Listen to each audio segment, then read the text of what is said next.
It's Fun Day Monday drawing time again, and this time one of you is going to win a $25 gift card to Amazon, so you can get anything you want for you or somebody else.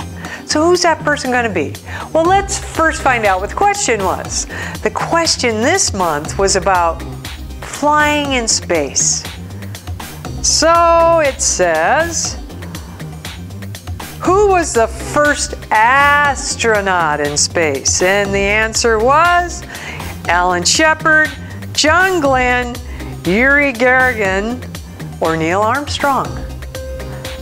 Well, the first astronaut in space was A, Alan Shepard.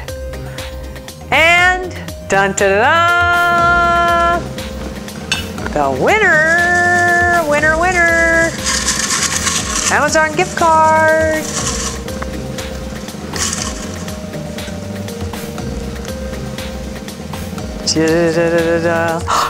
Johnny Valencia! Hey, Johnny and Yvonne over there in Hesperia. How you doing? Let us know what you're going to buy with your Amazon gift card. Is it for you or one of those great grandkids?